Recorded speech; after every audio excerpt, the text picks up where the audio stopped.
Hari demi hari teriwati. 2 bulan sudah Drago terbaring dengan posisi tengkurap karena memang bagian belakangnya lah yang banyak mengalami luka serius. Sesekali dokter akan merubah posisinya dengan perlahan. Sementara Mire, calon ibu muda itu dengan telaten terus mengurus Drago dan melakukan semua hal yang diperintahkan dokter padanya. Maidari menggerakkan bagian-bagian tubuh Drago dan memijatnya dengan pelan seperti lengan, jemari, kaki, agar saat Drago terbangun nanti tubuhnya tidak akan menjadi kaku. Hari ini adalah hari di mana 3 bulan sudah kandungannya. Pagi, siang, malam. Dia habiskan untuk mendoakan Drago agar segera bangun dari tidur panjang yang belum juga terlihat tanda-tanda akan bangun. Sudah tak seperti sehari 2 hari setelah kecelakaan. Kini Mire sudah bisa lebih sabar, lebih tegar, juga terlihat lebih memiliki tekad yang besar. Mungkin besok, atau lusa, minggu depan, bulan depan, atau bahkan tahun depan pun tidak akan jadi masalah baginya menunggu Drago untuk bangun. Tapi jika melihat ke dalam hatinya, seorang Mirelia bukanlah supergirl yang tidak kenal air mata dan rasa sakit. Dia menangis di dalam hati setiap kali mencium kening Drago yang masih terlelap dengan banyaknya alat terpasang di tubuhnya.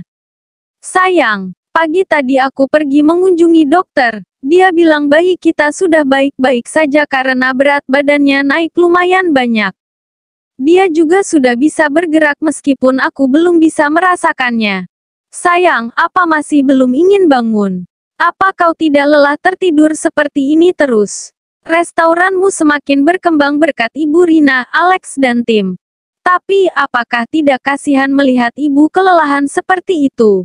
Mire menyeka air matanya, menggigit bibir bawahnya karena tidak ingin mengeluarkan suara saat sedang tak bisa menahan tangisnya. Mire menghela nafas setelah cukup puas menangis diam-diam barusan. Dia tersenyum melihat foto mereka berdua saat sedang mengenakan gaun pengantin layaknya pasangan yang telah melakukan sumpah pernikahan. Sebenarnya agak takut melihat foto itu karena terlintas sedikit pemikiran bahwa itu adalah foto terakhir mereka. Tapi walau bagaimanapun foto itu adalah keinginan dari Drago, jadi dia tidak boleh membenci atau mengacuhkan begitu saja foto mereka.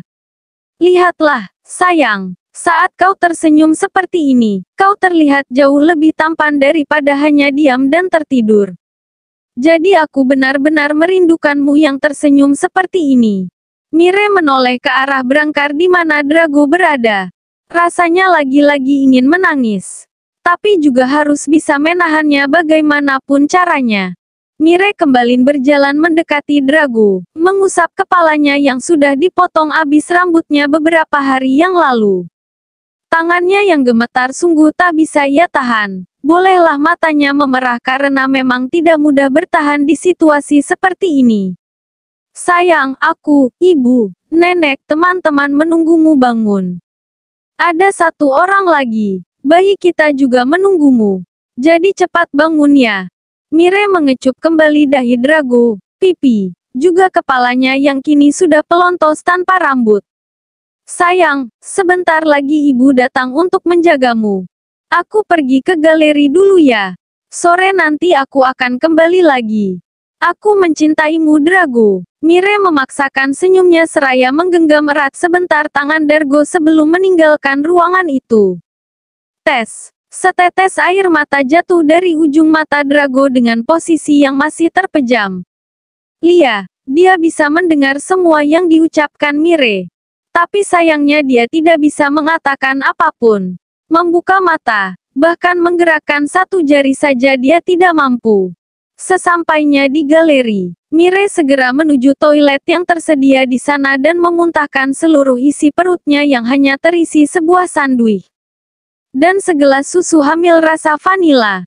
Mual, pusing, lemas, bahkan perubahan mood yang baik turun benar-benar dirasakan Mire di kehamilan yang baru berada di trimester awal. Tidak tahu kapan akan berakhir, tapi sungguh itu bukan masalah besar untuknya. Hanya saja, saat melihat pasangan suami istri yang saling mendukung di masa kehamilan, Mire sering kali menangis karena merasa sedih juga iri. Nak, tidak apa-apa kok seperti ini. Tapi mari kita berdoa bersama agar ayahmu cepat bangun ya. Ucap Mire sembari mengusap perutnya dengan lembut. Mire ke galeri. Tanya Ibu Rina yang mendapati Nenek Santi tengah mendapati menjaga Drago saat dia datang. Lia, sudah dinasehati untuk berhenti lebih dulu. Tapi dia bilang ada satu proyek yang ingin dia selesaikan. Nenek Santi menghela nafas karena tahu benar bahwa galeri hanyalah alasan bagi Mire agar bisa sejenak melupakan kesedihannya dan tidak membuat bayinya dalam bahaya. Tidak apa-apa Mire selalu saja sedih saat melihat kondisi Drago. Dan pasti ujungnya akan menyalahkan diri sendiri. Biarkan saja sebentar dia berada di luar. Bagaimanapun akan lebih baik kalau dia tidak stres seperti bulan kemarin. Hampir saja bayinya dalam bahaya karena Mire terlalu stres dan tidak nafsu makan. Nenek Santi menghela nafas panjangnya. Iya, syukurlah semenjak itu dia sama sekali tidak pernah absen untuk sarapan. Minum susu, minum vitamin, buah. Dia benar-benar berusaha menjaga bayinya dengan baik. Ibu Rina tersenyum lalu menatap Drago yang masih saja terlelap. Bangun ya nak. Mire bertahan juga karena keyakinannya bahwa suatu hari nanti kau akan bangun, jadi jangan membuatnya kecewa. Setelah beberapa saat, Ibu Rina membersihkan tubuh Drago dengan kain bersih dan air hangat lalu pelan-pelan menyeka tubuhnya. Derel, gadis itu nampak semakin pendiam dari hari ke hari. Apalagi setelah dia melihat foto Drago dan Mire menggunakan gaun pengantin. Lalu foto tangan Mire dan Drago yang saling menggenggam. Kemudian foto alat uji kehamilan yang dengan jelas menjelaskan tentang kehamilan Mire. Belum lagi foto USG janin mereka yang diunggah Mire beberapa saat lalu cukup membuatnya tak memiliki minat untuk melakukan apapun. Atau bahkan bisa dibilang kehilangan semangat dalam menjalani hidup. Ayah Luan, seorang ayah yang gagal dalam memberikan hak berupa kebahagiaan bagi putrinya, kini hanya bisa melihat foto-foto Mire melalui media sosial, juga beberapa kali melihat wajah Mire di televisi karena Mire mulai terkenal setelah lukisan tentang ibu bernikah memenangkan penghargaan sebagai lukisan terbaik di tahun ini. Mire adalah pelukis yang namanya kini mulai familiar di beberapa negara. Tentu bukan tidak mungkin negara asal Mire tidak meliput beritanya kan. Ibu Ana, dia boleh hanya seorang ibu pengganti, tapi kerinduan yang ia miliki sungguh-sungguh layaknya seorang ibu kandung. Dia bisa melihat wajah Mire, tapi hanya melalui televisi. Dia bisa melihat senyum indah Mire, tapi juga hanya melalui media sosial, dan juga televisi. Bak kehilangan separuh jiwa. Ibu Ana juga lebih banyak diam jika tidak terlalu membutuhkan bicara. 2 bulan sudah berlalu, namun tanda-tanda akan bangunnya Drago masih belum terlihat.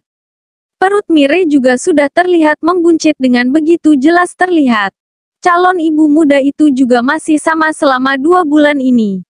Dia hanya menghabiskan waktunya untuk bersama dengan Drago di rumah sakit. Lalu sebagian waktunya ia gunakan untuk berada di galeri. Tidak ada lelah ataupun bosan dalam menjaga dan menemani Drago. Meski pria itu masih tak bergeming dan matanya terpejam. Nyatanya ini adalah momen bagi Mire untuk kumpul keluarga. Semenjak usia kehamilannya menginjak usia 4 bulan dan dia sudah bisa merasakan tendangan-tendangan kecil dari janin di dalam perutnya. Mire mulai lebih sering menemani Drago, membiarkan tangan Drago berada di perutnya dan ikut merasakan bagaimana bayi mereka begitu aktif dan menyapa lewat tendangannya.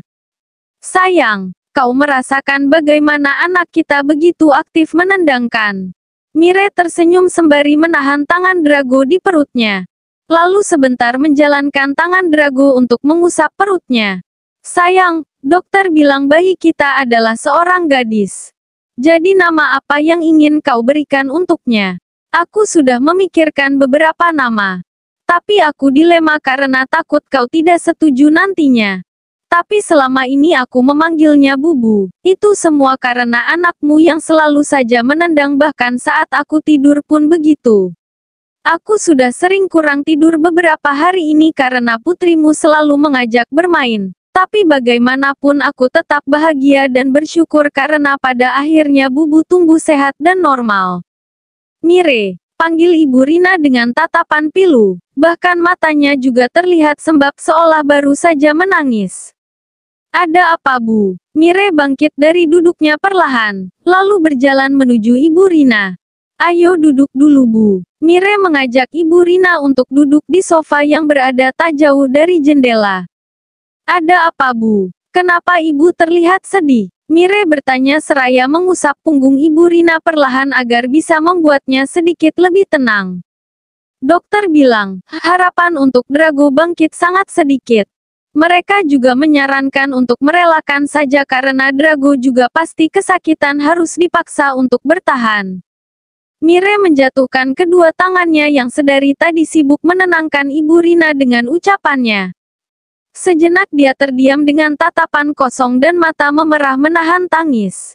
Lalu, apa yang ibu katakan kepada dokter? Ibu tidak tahu. Ibu bingung. Ibu tidak ingin kehilangan Drago. Tapi juga tidak ingin dia menderita. Ibu tidak bisa berpikir Mire. Ibu Rina kembali menangis karena sungguh tidak bisa menahan perasaan sakit dan kesedihan itu. Mire, dia juga menitikkan air mata. Tapi dengan segera dia menyeka dan menggeleng penuh keyakinan. Drago tidak akan mungkin menyerah.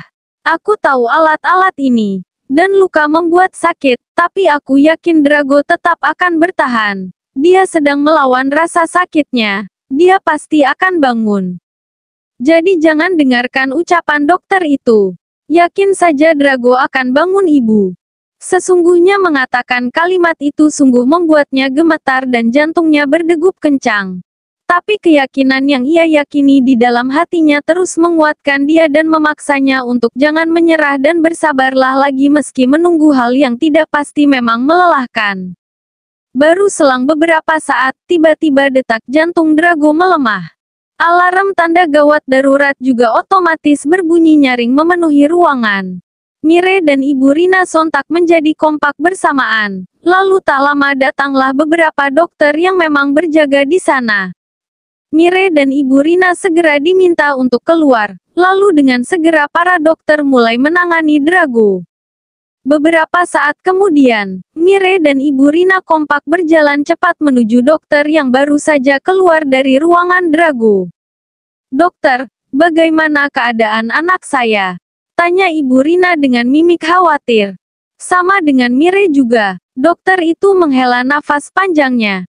Lagi-lagi tatapan tak berdaya itu seolah bisa mengartikan apa maksudnya. Mire kini hanya bisa menguatkan hati dan meneguhkan keyakinannya. Nyonya, saya paham sekali kalau Anda sangat menyayangi pasien dan ingin pasien tetap hidup. Tapi, pasien ini sudah tidak merespon apapun. Bahkan jantungnya masih berdetak juga karena mesin yang memaksanya. Pasien pasti menderita karena terus dipaksakan seperti ini, Nyonya. Ibu Rina menggeleng tak berdaya. Sungguh berat sekali untuk merelakan Drago. Tapi juga dia tidak sanggup melihat putranya menderita. Tidak, dia akan bangun. Ucap Mire dengan wajah dingin penuh keyakinan. Nyonya, tolong pikirkanlah penderitaan pasien juga. Pinta sang dokter, berapa harga semua alat yang dibutuhkan Drago? Dan juga berapa harga perawat yang harus dibayar? Mire. Ibu Rina menatap Mire dengan tatapan pilu. Katakan, berapa harga semua alat yang dibutuhkan Drago? Dan berapa harga sewa perawat? Aku akan membawa Drago pulang bersamaku. Biarkan aku merawatnya di rumah. Hanya tolong bantu aku menggunakan 2 perawat agar bisa 24 jam menjaganya. Nyonya, Anda yakin? Anda benar-benar tahu dan sadar dengan apa yang Anda katakan ini? Mire mengepalkan kedua tangannya. Tahu, aku juga sangat sadar. Aku mengenal calon suamiku dengan baik. Dan aku sangat yakin bahwa dia juga tidak akan menyerah dan pasti ingin bangun. Dia tidak akan mau mati secepat ini meninggalkan aku. Dan juga calon bayi kami. Dia juga tahu kalau aku tidak akan bisa hidup tanpa dia. Jadi dia pasti akan bangun.